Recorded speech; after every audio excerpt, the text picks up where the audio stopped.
Welcome to this session on Office 365 Change Management. I'm Alistair Spears. And I'm Jake Zabrowski. So this is Module 6 of our Office 365 Fundamentals course. This is the last module. We'll be talking about change management in Office 365, a really important topic for IT pros. But before we begin, Jake, why don't you tell us a little bit about yourself? Yes. So I have the pleasure of running the Office 365 Technical Product Management team.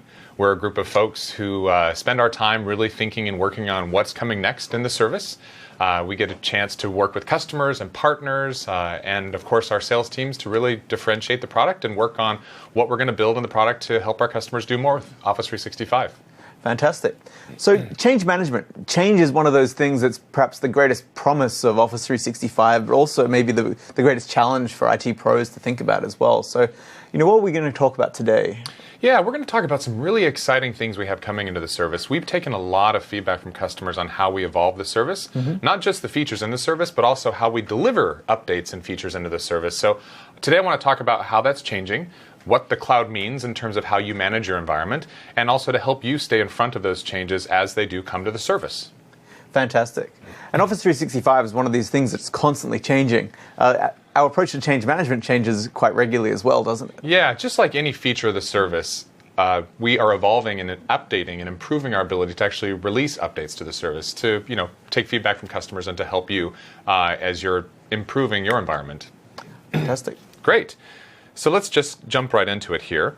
The first thing I want to talk about is just some general principles of the cloud and what we mean when we talk about cloud computing and how it's different from how we've delivered software in the past and what that means to customers who are managing their environments and managing the users and the environment that they're managing on premise in addition to the cloud services. Sure.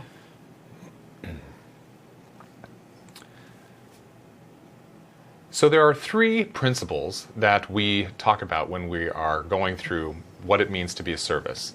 The first is that Office 365 is an evergreen service. And what that means is it's always up to date.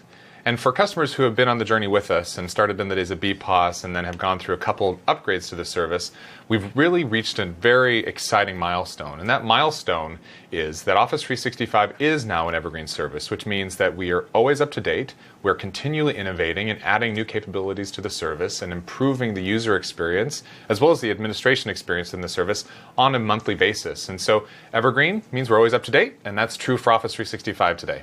Great. The second principle that I think is really critical and important for our customers to understand is that everything we do in the service is built on a foundation of trust. And when I say trust, it's around security, privacy, and compliance, and we'll get into more detail on that in a second.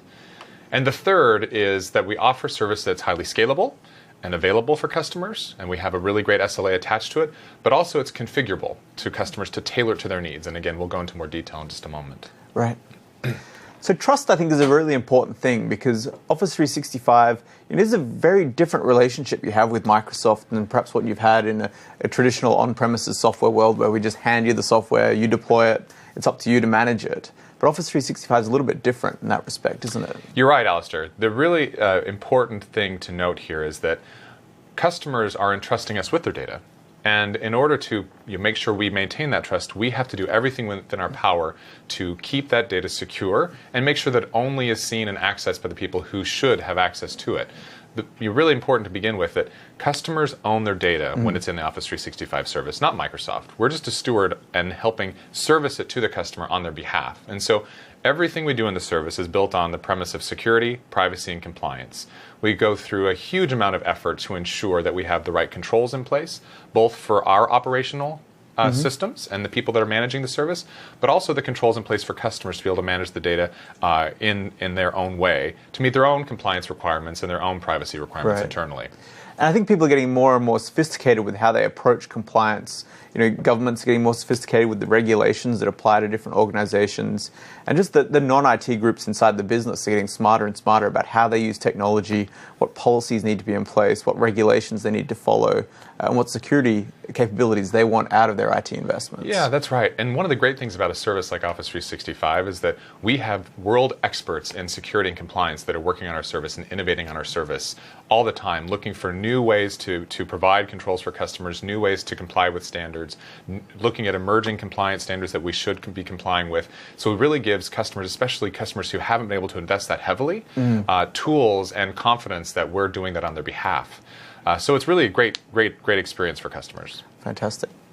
And so what about privacy? I mean, privacy is a big question mark on a lot of cloud services, and people that have grown up with sort of consumer cloud services based on advertising and those sorts of things may have a very different expectation of what cloud is in terms of privacy to, say, what we provide in Office 365. Yeah, it's a great question. So privacy obviously is critical to how we operate. And our business model isn't predicated on things like advertising. And so we really are very judicious with the data and ensuring that access to that is really only for the use of the customer according to their terms. And so privacy is just core to how we function and really a key part of what we do in terms of protecting that customer's data. So we have some really great blog posts if you go to Microsoft.com that talks about privacy and some of the stances we have on that and how we handle data and what promises we make to customers. So I'd suggest going to the Office 365 Trust Center and really getting a little more depth in our privacy policies. Great. So the last thing in terms of the cloud principles I wanted to talk about is just configuration, scale, and customization of the service. Being a cloud service, it's a little bit different in how you manage it. But one thing I really want to make sure that people are clear about is that we are not limiting your ability to actually configure the service. In some cases, you actually have more ability to configure the service than you've had with on-prem software in the past. Right. And so customers can really tailor that environment to their specific needs, to their specific use cases, and to meet their specific business requirements, which I think is really exciting for customers that they can still do that in the cloud. Yeah, absolutely. The big difference is that customizations happen differently in the cloud. Because as you can imagine, we have a single fork of the code base running this globally scaled multi-tenant offering, and that you can't go in and fork the code for one specific business need. So we provided the new cloud app model, which gives customers an abstracted way of actually doing the customizations and adding additional capabilities and additional services or custom apps into the environment, taking advantage of the data that's in the service, taking advantage of the infrastructure and the user experience, but allowing you to customize in a way that doesn't prevent us from actually maintaining that evergreen service we talked about earlier. And we call that the cloud app model, but it still applies to on-premises products as well, doesn't it, Jake? Absolutely. It's not something that's relegated only to the online world. It's actually for both on-prem and online. It's a pretty exciting model. Yeah, absolutely. So we talk about maintaining an evergreen service, and that's really why we're here today, is actually to talk about what does that mean. And it's a big fundamental shift in how software is delivered and how customers receive updates to a service. And we'll talk about more details about how we released in the past, but this notion of evergreen and things constantly being updated or upgraded in the service can be a scary prospect because of how people have accepted change and done updates and managed their environment in the past. And so today we're going to delve into how we do change management and how we communicate to you on how we upgrade the service so that you can really feel confident that we're going to give you the right information at the right time to be prepared for that, and that those changes are not as disruptive as you may have experienced in the past. Great. So, that constant change, that evergreen service nature of Office 365 is a big difference from on-premises, where we're kind of used to that maybe monthly patch cycle of applying our Patch Tuesday patches and those sorts of things. But in terms of feature patches and actually rolling out features to the users, how are we changing that in Office 365? Yeah, that's one of the nice things about a service is that we do a lot of that for you. Certainly we're updating the infrastructure, managing that on a daily basis, but also the rolling out of updates to the service.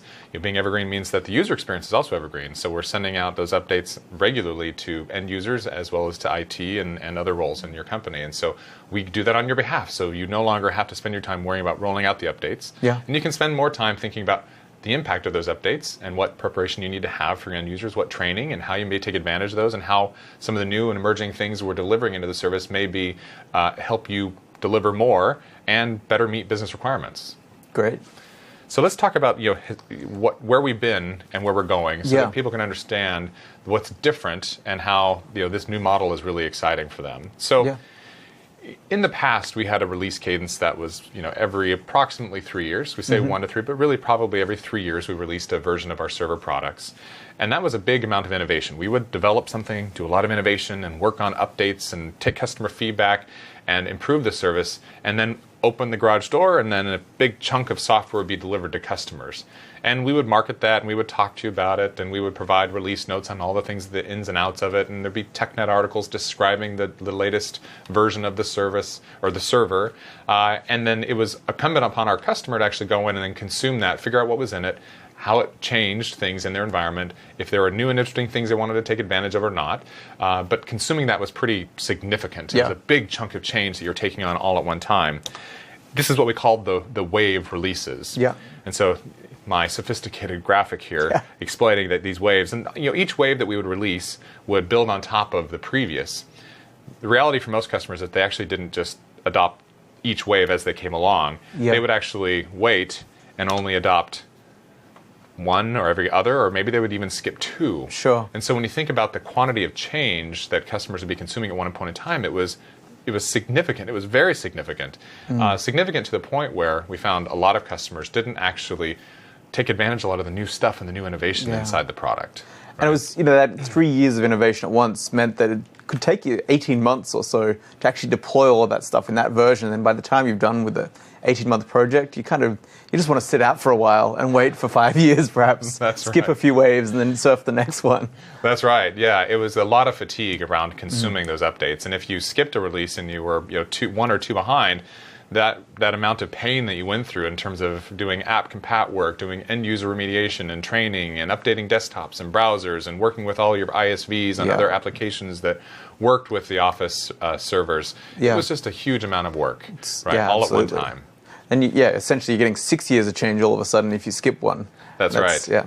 And that's a significant amount of work. And again, a lot of customers just ended up not really changing and evolving with the software. They kept processes the same because it was such a big amount of change. And frankly, it was difficult for even us to talk to you about the change because there was so much. We would do, here's the top 10 items that are in this release, even though there'd be hundreds, if not more, of really exciting things that we did in each release that just weren't getting the light of day, customers weren't getting visibility to. Yeah, I know the term we use sometimes is the back-of-the-box features, or the features. What are the features you can actually print on the back of the Office box? And those are kind of the key features. But 3 years is a long time to build far more than just that tiny little piece of paper. Yeah.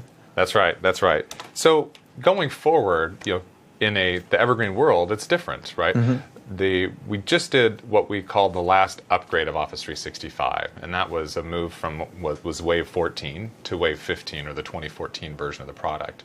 And there was a fundamental shift that happened in that upgrade. We, for the last time, for the first time, really built for online first, and that is what we're doing going forward. We're an online first world within Office 365, and all the new capabilities, new features, new services, new scenarios are all being built online. And then we're bringing those to the on-premise servers that will be delivered through service packs and through our regular release cadence. And so for customers that are online, they're going to get stuff first. They're going to get stuff right away. Customers that are on-premise will get it eventually as well, but through more standard release process. Sure. So a great amount of innovation, a lot of exciting stuff that's happening. This model is a ripple model versus a wave model. So this is what's really important to understand in terms of the difference. You're not consuming now large blocks of change that it's all happening at the same time.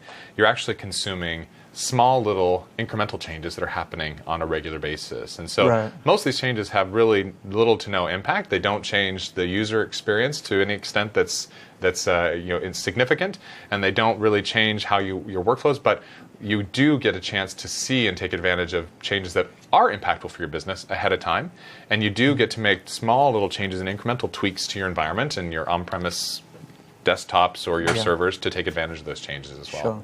So can you give us some examples of how we've done that already in Office 365, how this ripple model has really taken effect and made some changes in the product? Absolutely. One of the pieces that's super exciting to me is in this ripple model, where we're constantly working on updates to the service and prioritizing what we fix or what we improve, we actually have the opportunity to listen to customers more than we have in the past and take their feedback. And so we have now, in the product, features that we got directly from customer feedback that we've delivered basically in a very short-term cycle, when before, in the Wave model, it would take at least 3 years, if not longer, to get customer feedback actually into the product. And let me give you a couple examples.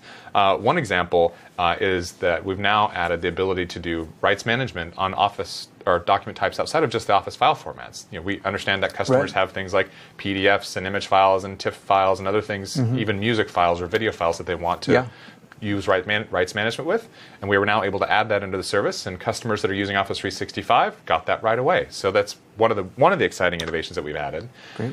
Another is, we have the ability for customers actually to respond directly to us inside the product. We have the send a smile that you can say, hey, I like this or I don't like that in the product. We listen to it and we make improvements based upon that.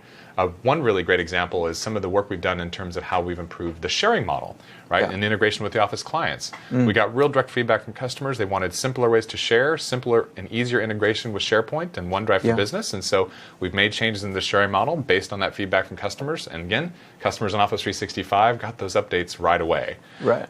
And so it's not just the server products in Office 365, the kind of back-end services like Exchange and SharePoint that are benefiting from this, but it's also right down to the Office client applications and the web apps and the phone apps and those sorts of things as well. That's right. It's across the board. And being, delivering again through a service gives the ability to respond and update and send those updates out to the service, and customers that are using the service get it right away. Great. Yeah. So it's pretty exciting stuff. Yeah. There's a couple things I do want to talk about, kind of shifting gears a little bit also, to give customers a preview into how they actually get in front of this. One of the feedback programs that we do have is a new program. It's called the NDA Preview Program. It's another mechanism to give us feedback. It allows our customers to actually work directly with our engineering team and see things before they're actually released, to give us additional feedback, help us understand if the user flows are right, if the UX is appropriate, if it actually works the way it's intended, if it meets the business needs. So we have this great program, NDA Preview, and customers can go and sign up if they're interested.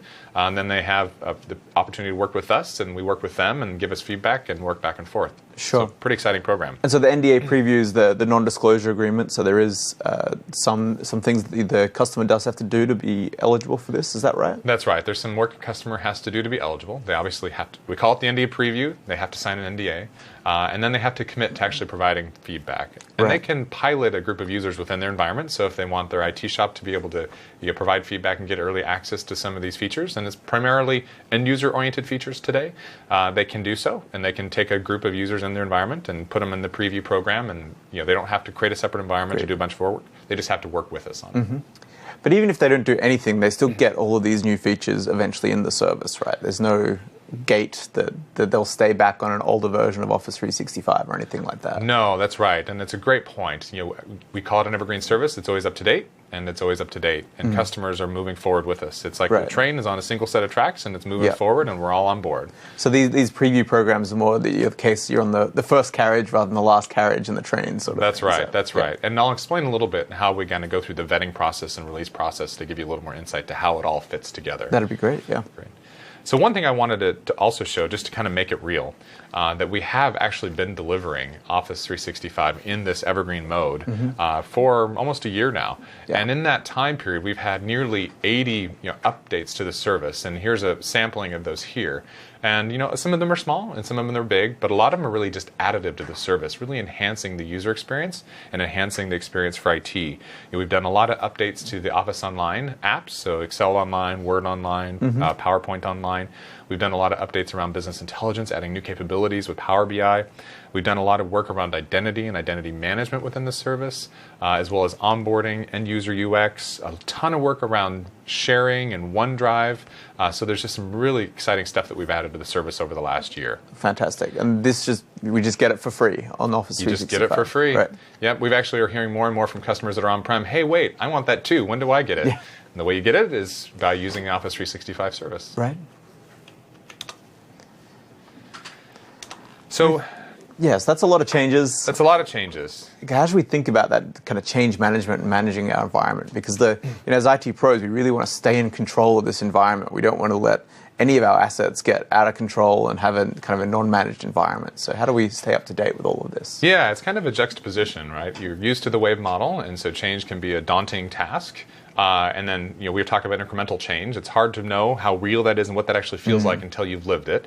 And so, but we've heard feedback from customers that they do need a little more information and a little earlier notification. And so we're actually evolving the change management model to help customers and to meet those needs. We're not just taking feedback on product features, we're taking feedback on the process and the operations of the service as well. Right. And so we're talking about some really cool stuff that we're doing inside the service to help our customers have a little more control around when they can actually see what's going on inside the service. Great.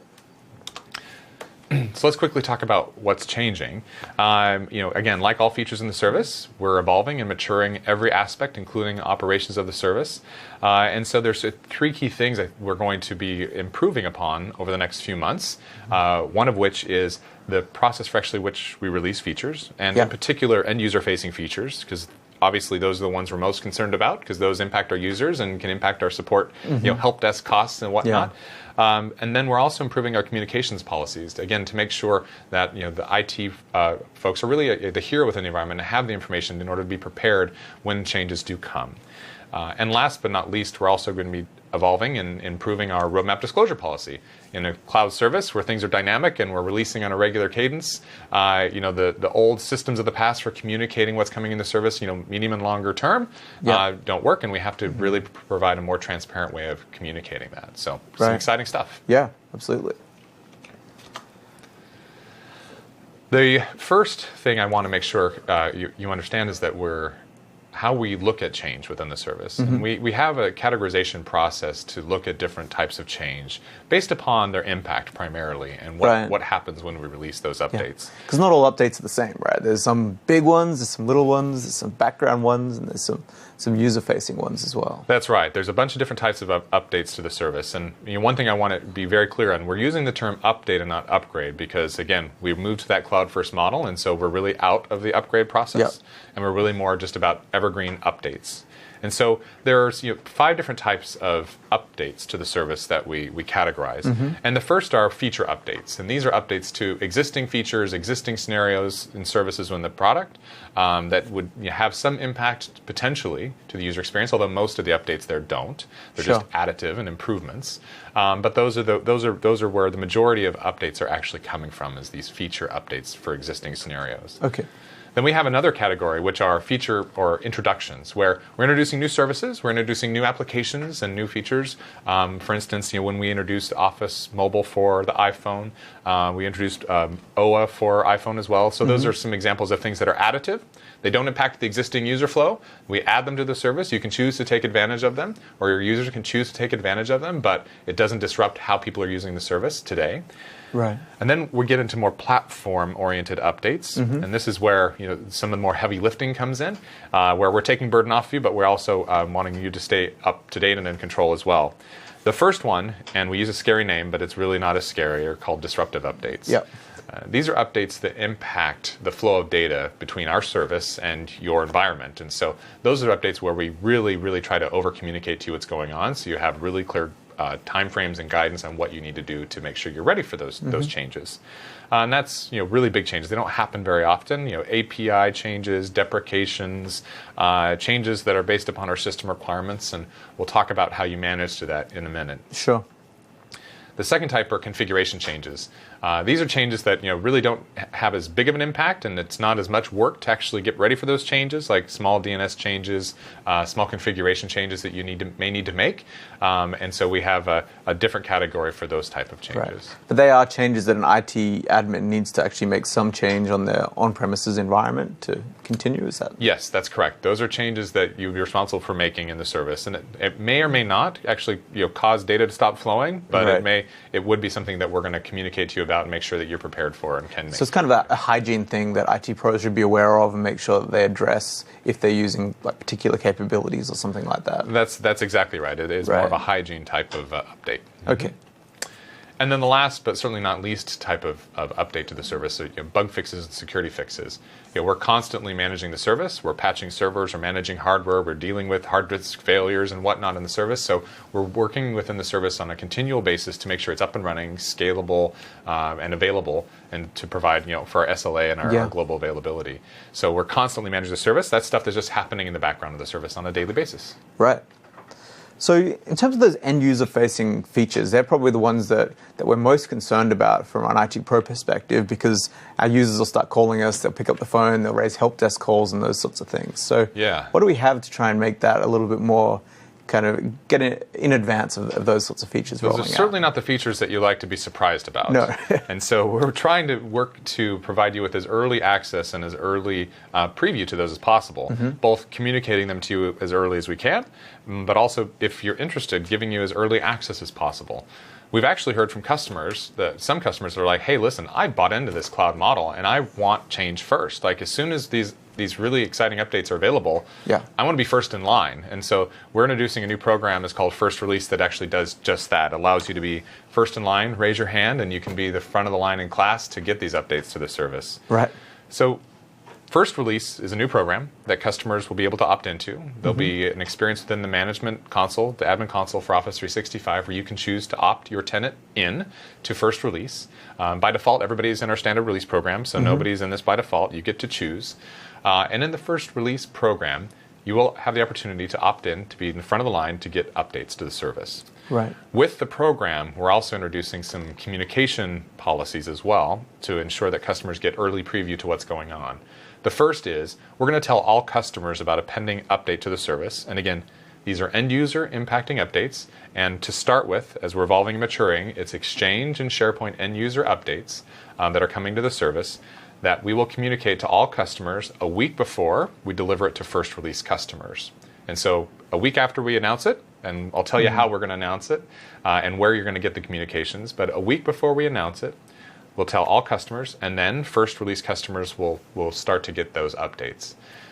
So it's not really a beta program. You're not getting beta code or pre-release code or anything like that. This is actually the final updates that everyone will get. Is that right? That's right. This is generally available code, fully documented, fully supported, ready to go in prime time. We're just providing a way for customers to get it first, and then for customers who need a little more time to have a little more time to actually prepare for those updates. Right.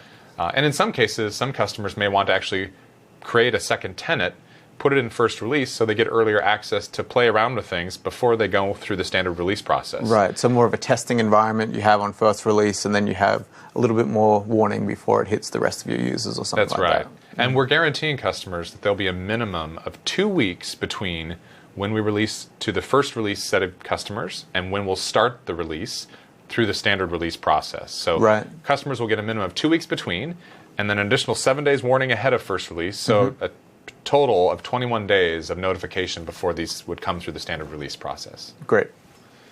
That's a great step, so not to be surprised by any of these features as well. But how would we actually turn this feature on? Yeah, great question. This is a mock-up. The user experience in the admin console is coming soon, so you should expect to see it showing up over the next month or so. And so this is an example. Again, by default, all customers are just in our standard release pool. But if a customer says, hey, listen, I'm ready, I want these things first, or they create a test tenant and they want to opt in at test tenant, there's going to be, under service settings, the ability to turn on First Release. Right. When you turn on First Release, within 24 hours, we will respect that, and we will start delivering those end-user updates for Exchange and SharePoint through that First Release group, and then the other standard release customers will get it again after 2 weeks. So all I need to do is just flick a switch, and then a day later, I'll start getting all of the latest updates coming through into my environment first. That's right. That's it. That's it. Wow. That's pretty simple. Pretty straightforward. And if at some point in time in the future you decide, hey, I want to slow down a little bit, you can do that too. Right. Just go back in, flip the switch to off, and then within 24 hours we'll respect that.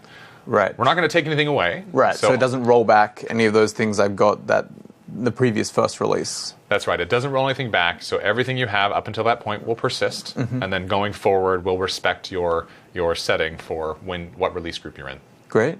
So it's like a fast, slow button on the updates. Yeah, that's right. A fast, slow button on the updates. Just to make this real for you, just to explain a little bit of our vetting process and how all these things fit together. So obviously we go through many cycles of vetting features before we release them to the service to make sure they're well documented, to make sure that there aren't a lot of bugs, going through a ton of security and privacy reviews and work to make sure the features are really up to par for Microsoft standards before we release them. So we go through dog food, we go through security reviews. We actually deploy all these updates to MSIT. So we have Microsoft full-time employees plus all our vendors, a very large population of people who are actually using these updates before we release them out into the wild.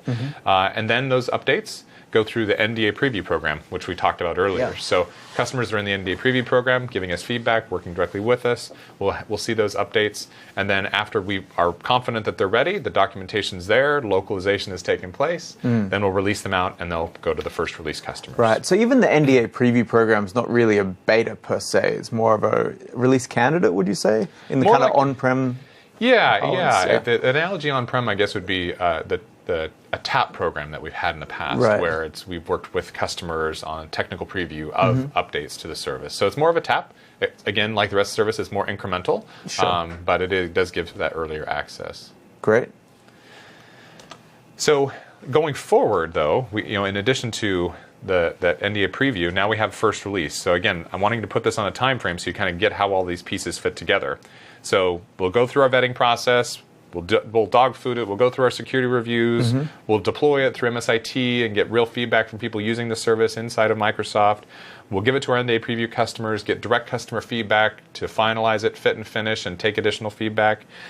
We'll notify customers before we release. Again, 7 days before first release customers will get it. We'll deliver it. It's generally available, fully supported code. First release customers will get it first. And then a minimum of 2 weeks afterwards, we'll start deploying it through our standard release cycle. Right. So this is a big change in terms of how we get these service updates, almost from the way that we structure kind of our IT budgets, even around these kind of capital expenditures every few years for a big forklift upgrade. Now, essentially, we're saying this is operational. It's kind of on the train. We just need to constantly monitor, and we'll constantly get these updates as well. Yeah. It's a great point. I think, and actually that's a great segue into what I want to talk about next, which is, as you're running your IT shop and preparing for this, like, what should you do and how is it different than how you prepared for updates, those forklift updates from the past? Because it is different, and there's different ways you need to manage some of the tools that we provide you. And it's almost a kind of new muscle to build as well, where in the past, like even just something as simple as deployment, maybe we wouldn't actually have the skills in-house because we just bring in an external consultant or a contractor to do the upgrade once every 3 years, 5 years, 10 years, or something like that. Whereas now this is something that we just do every day, and we just see these updates flow through. So it's kind of it's an innate skill we all need to have in the IT pro profession. Yeah, that's right. It's going to be part of just the core DNA of what the IT pro will be doing in this cloud world. There's what we found from customers who have moved to the services model is that there's plenty of work. The IT shop has been busier than ever, and actually having a much closer partnership with business because they're actually talking with them continually, getting ready for these updates, talking about how they can take advantage of it. We're releasing these incrementally, which means that you have more purview and more information on those incremental updates, and you can actually have better, more depth discussions on how we take advantage of this on the business side of the house. Great. So it's more of like, rather than trying to read a book every 3 years, we're just reading a blog every week sort of approach. That's right. That's right. Staying up to date. And so, our role as Microsoft is to make sure that we're doing a great job of communicating to you so that you have the information you need and can really be the champion for that within your environment. So let's go back, revisit again on the different types of change that we have in the environment. And now I kind of want to go through each of these and explain how you will stay on top of those changes and what tools you have and what we're providing for you as the source of truth to make sure you're ready for when those things change. So, if you like my colorful chart here, going through these, I'm going to point to what, again, are the sources of truth for these updates. And so you can make sure that you're managing to those. Those feature updates, again, we talked about the time cycle around first release and communication processes. We have a new tool within the product called Message Center, and I'll show that and show some really cool stuff we're working on there. But Message Center is going to be the real source of truth for things that are coming imminently to the service. That's what we're going to communicate directly to customers and let them know that T-7 this is coming to first release, and in an X time frame it'll be delivered to our customers in the standard release group. And so Message Center is the place for you to go to get those direct communications on stuff that's coming imminently to the service. Great. One thing that we're also doing, and this is a change, is we're going to be publishing a public roadmap.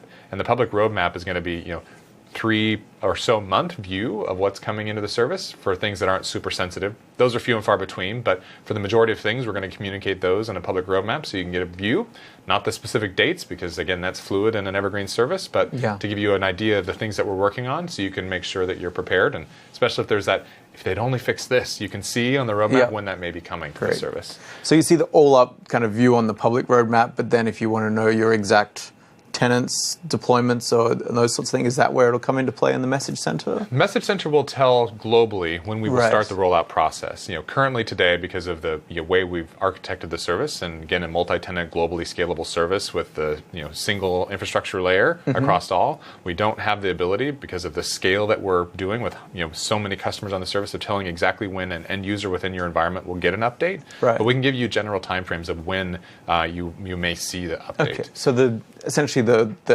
update window is essentially what we're saying here. That's right. That's exactly right. That's correct. And so for end user feature updates, again, for Exchange and SharePoint, we're going to give you a T-7 message in Message Center saying this feature is imminently releasing to first release, and in this time frame, it will start the rollout through the standard release process.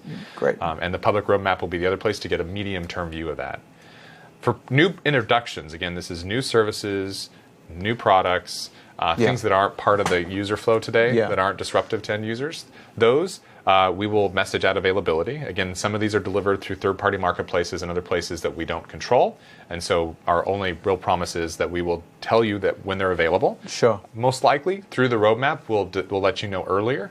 But in some cases, it may just be availability. Okay. The next type of change, the disruptive change, and this is one we really have to watch closely, is the place that you actually are going to manage a lot of this is through system requirements. And we'll talk a little bit more about what that means and how that's different than how you've managed to system requirements in the past. But through that, we give you a 12-plus month view. And actually, some cases, it's 12. It's actually 24, even potentially 36 months. Right. So as much as we can give you updates on those sorts of things as well. That's right. And when it does come to the T-12 month mark, we have a disruptive change policy in place that dictates how we communicate to you as a security mechanism for our customers. And we'll actually start nagging you at the 12-month mark and we're repeatedly reminding you that these updates need to happen, these changes are imminent, and you need to get ready for them. Great. And then the configuration changes, we're also going to use Message Center as a primary place to communicate those. And depending upon the level of change, if it's a small little DNS change, it may just be a month. If it's a bigger hygiene type of change, we may give you a longer time frame for that. Sure. And then the last change type, the infrastructure improvements. Again, this is stuff we're doing in the background all the time. The only time we'd actually really communicate to you is if one of those changes actually requires us to actually do a service maintenance window or take the service down. Right. Those instances are pretty few and far between, and we're working on actually eliminating those completely. But in the instance we do need to do that, we'll communicate to you via both Message Center and the Service Health Dashboard. I remember that was a bigger issue a couple of years ago in SharePoint. We go into like read-only modes on Sunday evenings and nights and those sorts of things, but I haven't seen that in quite a while. Are we still just keeping this here just in case we need to do something like that? Or is no longer a standard operating procedure in terms of rolling out updates? It's a great question. Actually, we used to depend upon it more. We've done a lot of work in re-architecting how we manage and deploy updates to the service and doing it in a way that's not disruptive to our customers. And so reducing our dependency on needing to actually take the service down is one of those key things that we're trying to accomplish. And I think we've done a really good job of getting there. We still have a few instances where we would need it, but for the most part, we're not reliant upon that any longer. Great. So I want to give you also just a view on some of the communication vehicles as they're changing. We talked through a few of them quickly, but I want to reiterate those and point you to where you can go to get those resources. So for customers that are using the service today, there are really three ways we're communicating. One is the system requirements, which we quickly mentioned. The second is through our application lifecycle policies and our disruptive change policies. So those are in place to give you kind of that longer range view of what's happening in the service. And the last, but certainly not least, has been the Office 365 technical blog. If you're not reading it today, it's on you go to officeblogs.com and you'll be able to go and read these blogs and see what feature updates are happening in the service and get a little more detail on what we're releasing. And that's been a really exciting thing. We've had a ton of customers that are taking advantage of that and reading that blog on a daily basis. So we're communicating a lot of stuff there. I know that's how I find out about updates first thing in the morning. Every morning I wake up, check the blog to see what the team has released overnight. So it's an important thing. That's right. That's right. So we are adding some new components to this as well, which I've already mentioned briefly. One is the public roadmap. And we found that in the on-premise model, when we released every 3 years, we could create a slide deck of here's the things that are coming and have it under NDA, and then have our sales teams or our partners deliver that on our behalf. But it really required us to create the content, deliver it and train our sales team, who would then deliver it and train our partners, who would then deliver it to the customer. Not super agile, and it takes time for that process to work. And so we're going in a more direct model where we're going to be publishing our roadmap, that 3-month, approximately 1 to 3 month roadmap, on a website for customers to consume on their own, at their own leisure. So that's, I think, really exciting stuff. Yeah. And the last improvement that we're making is Message Center. I've mentioned it a couple times, but we're making some real big investments into Message Center and making that a source of truth for communications on change. So again, you have one place to go where you can really see what's imminently happening within the service, what actions you need to take, what potential impact there may be of an update, whether it's end user or configuration or disruptive change. We're going to communicate all that to you in one place. Excellent. So we talked earlier about system requirements, and how we have an evergreen service and the service keeps evolving on and on and on.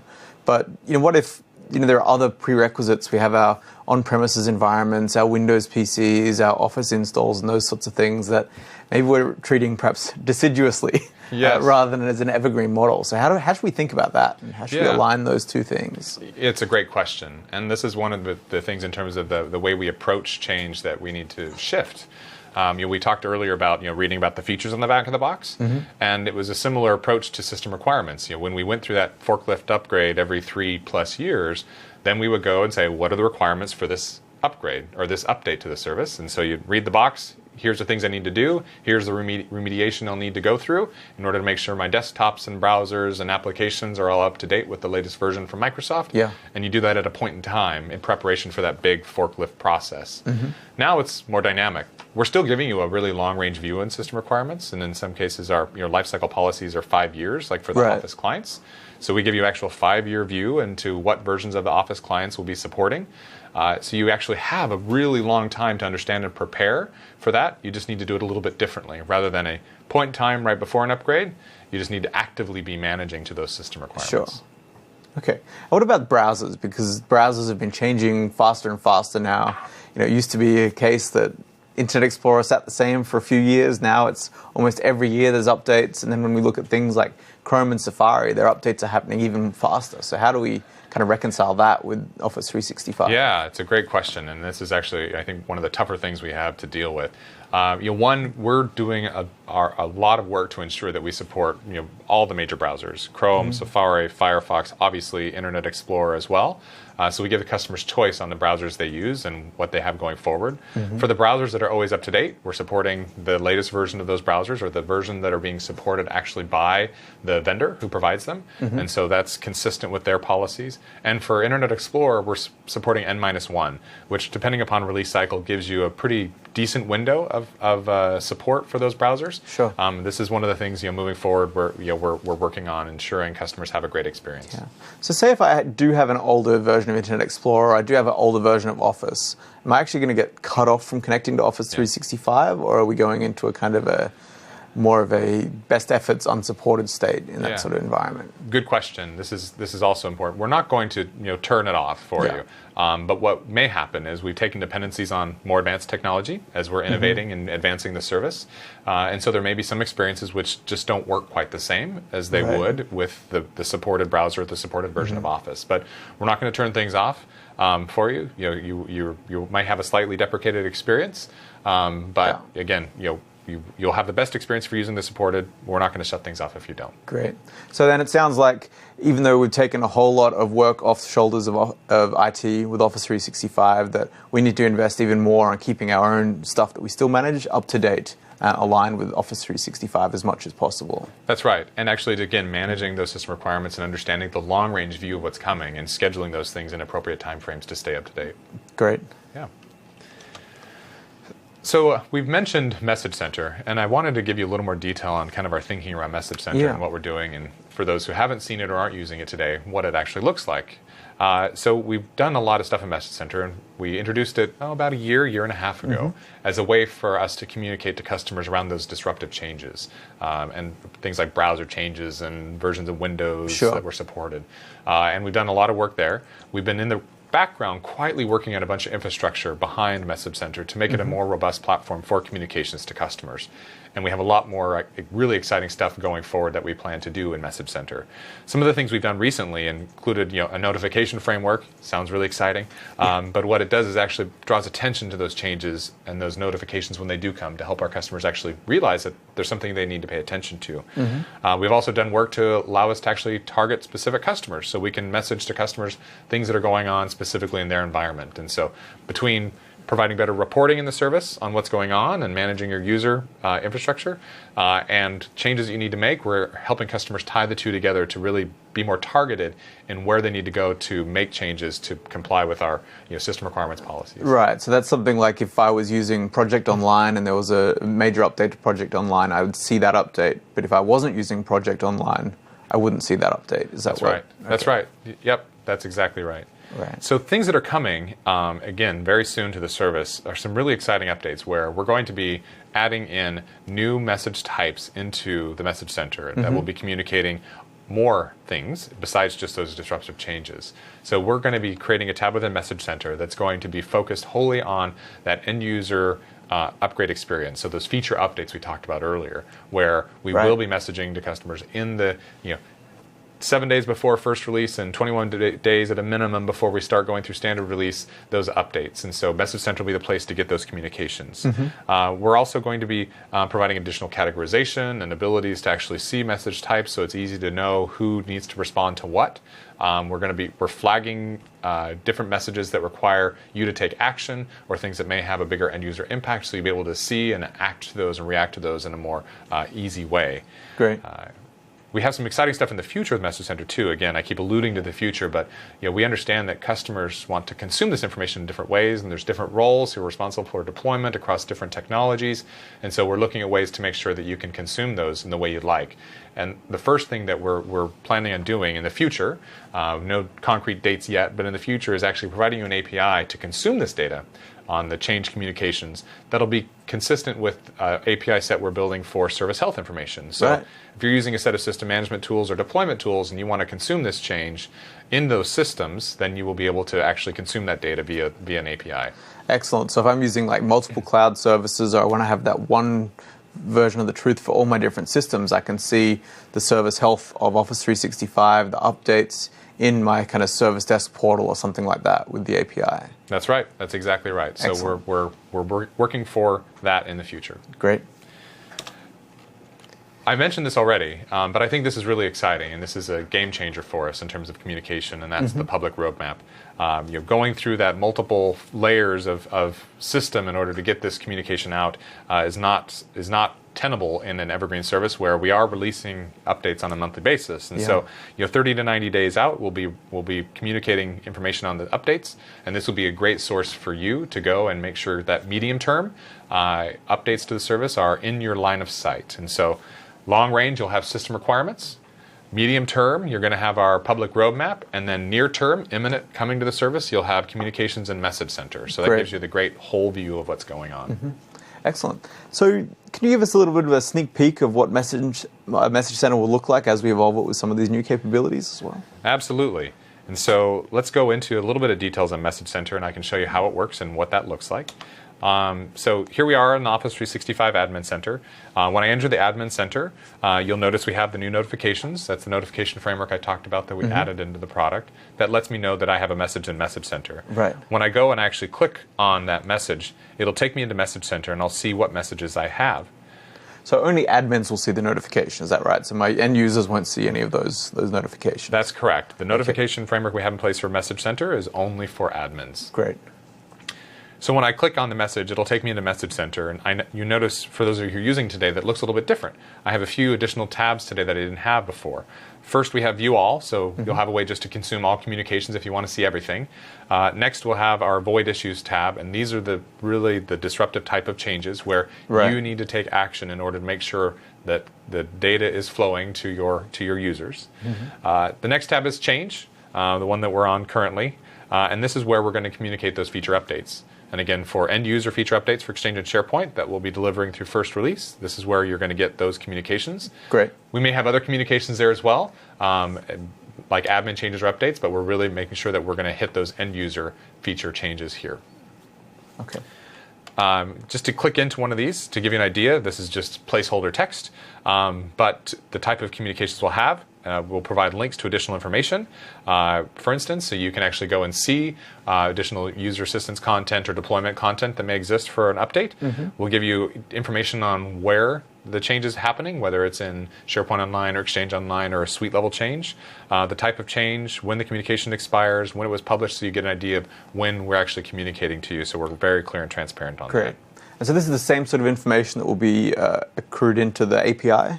That we'll be able to see this sort of stuff as well? That's right. And we're trying to loosely tie it to an ITIL type model so that it flows into your change management system without too much additional work. Excellent.